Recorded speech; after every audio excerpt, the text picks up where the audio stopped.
that means that in spite of your terrible marketing and your terrible misunderstanding of your audience before they know that you have a potential solution for them, you're still able to get by. Can you imagine if you actually understood your audience, how well you do? Okay, so that is the first reason. And that is probably the primary reason why you're not selling stuff.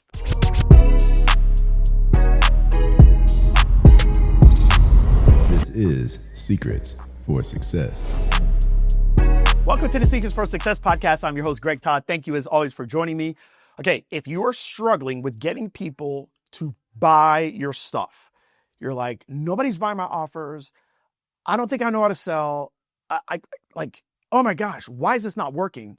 Okay, let me kind of give you a little mini framework today of things that you need to understand. We're going to go over two things today, okay? So the first thing is understand audience trumps offer trumps presentation, okay? Audience trumps offer trumps presentation, all right? So let's talk about that first. The audience is the most important component to getting people to buy. If you have an audience already that wants what it is that you have, even if you stink at selling, even if your offer is not that great, if the audience is jonesing for it, they will usually buy it. You can have the most incredible offer, and that offer, if it's to the wrong audience, it's not going to work.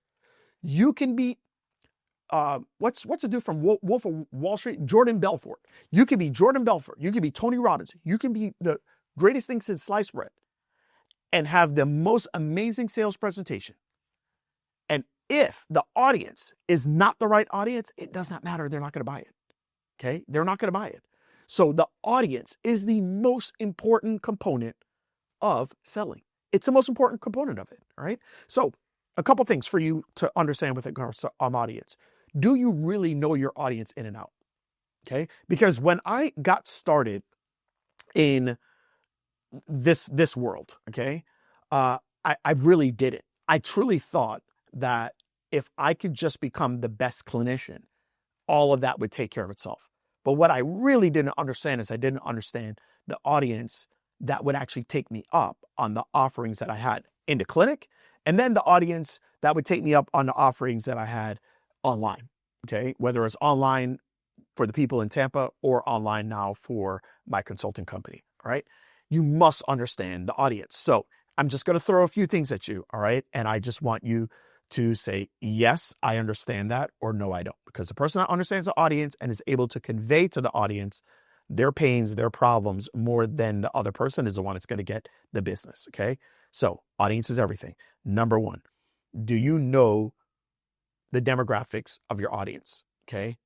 Like, do you have like an actual demographic profile of who this person is, their age, their sex, where they live, their salary, like their income range. Do you know what the demos are of your audience? Okay, because when you know that, number one, you're going to know what type of offerings they'll take you up on. Okay, so you need to know the demographics. All right, now let's talk about the second one, psychographics. Psychographics is, well, what do they do? Okay, what else do they consume? All right, what groups are they a part of? What publications do they consume? What are the gurus or the other people that they follow? Where are the platforms that they consume information from? What is their behavior like? Okay, so demographics is really who they are. The psychographics is, okay, these are the behaviors that they do. And then let's deep dive into that a little bit more. What are their online behaviors like and what are their offline behaviors like? If you don't know those four things, you really don't know your audience yet. Like, you don't know them yet. That's just the first part of it, okay? That's the demographics, the psychographics, what their online behaviors are, and then what are their offline behaviors. So when I mean offline behaviors, I'm talking about what are their habits, okay? Are they the 75 hard type of people? Okay, are they the runners? Are they the ones that like to do the wine with the girls on the weekend? Okay, are they the ones that like to go to Disney? What's their behaviors offline? And then who are they consuming online? If you know that, if you know what groups they're a part of, it's not hard to find them. Who they're already following, it's not hard to get in front of them.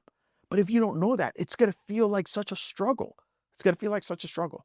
So that's the first thing with regards to audience, okay? And then we've got to know, okay, the problems that they're actually having, all right? What are their pains? What are their frustrations? What are the things that they desire to have in their life? What are their goals? What are the things that they aspire? What are the dreams that they have? What are the things that are keeping them up at night? Okay, what are their fears? What does that imply? The fears that they have, what does that imply about them? What does that imply about their future? Okay, these are really, really, really important things that you have to know in and out for your audience. Okay, and if you know those things, then we can start to go even deeper with them. Like, okay, what type of videos are they watching? What things are they already consuming? Are they on YouTube? Are they on Snapchat? Are they on TikTok, Instagram, Facebook groups, this, that. You guys got to know your audience in and out. And I have to be honest with you, I think the majority of you really don't. You really don't. You know, and by the way, I'm the first one to fall victim to this. When I was treating in the clinic, and you would just have a chart, and you take that chart and you see the person's information, and then you go into the room, you just never really, you take for granted what had to happen in order for that person to get in the room. You take that for granted. And you just assume that, well, of course they know about me. Well, no. Somebody did something along the way for them to actually be in the room with you. That might have been a family practice physician that knew his or her audience, that was able to have the person come into their office, and then they made the recommendation. That might have been a patient that saw you from before, that knows a friend that needs like help and in an area that you can help them, and then they sent you. That means that in spite of your terrible marketing and your terrible misunderstanding of your audience before they know that you have a potential solution for them, you're still able to get by. Can you imagine if you actually understood your audience, how well you do? Okay, so that is the first reason, and that is probably the primary reason why you're not selling stuff. It's because your audience is not locked in, and you don't know the audience well enough, and you're not conveying that to that potential audience. And if you don't do that, then you're leaving hundreds of thousands of dollars on the table. Okay. All right. That's number one. Let's talk about number two. I want to talk about the value ladder. Now, there are two value ladders. You guys have heard me talk about the 4 levels of value, and sometimes I interchange it with regards to the value ladder. That's implementation, unification, communication, the visionary, on what type of activity and work you should be doing. All right. As important as that is, there is another offer value ladder, and that's what I want to talk about. Okay. One of the things that I've really come to realize that I probably could have made an additional $4 to $5 million in the last 5 years of me running my physical therapy clinics before I exited from day-to-day stuff at the clinics, if I would have just built out the value ladder better. So what is the value ladder? The value ladder is understanding that there are going to be clients that are going to start with you at the cheapest level, because that's what people do. And it has nothing to do with them being cheap per se. It just has to do with what they perceive as valuable. Okay. It has to do with the perceived value from what it is that you're presenting to them, the intrinsic value of what it is that you're presenting to them, and the lack of trust that they have in you. So even though eventually they could be $5,000, $10,000, $15,000, even $50,000 clients, they will probably start with free stuff because they don't trust you. So in your offer value ladder, do you have that built out? Do you have a free offering that you are shouting from the rafters? Do you have an offering that's under $50, between $1 to $50? Do you have an offering that's between $100 to $2,000, maybe even $3,000? Okay, do you have something there? And then do you have a premium offer that is above $3,000? Or do you just have one offer? expecting everybody to take you up on that one offer. And if they don't take you up on that one offer, then you can't help them. That's called building out your value ladder.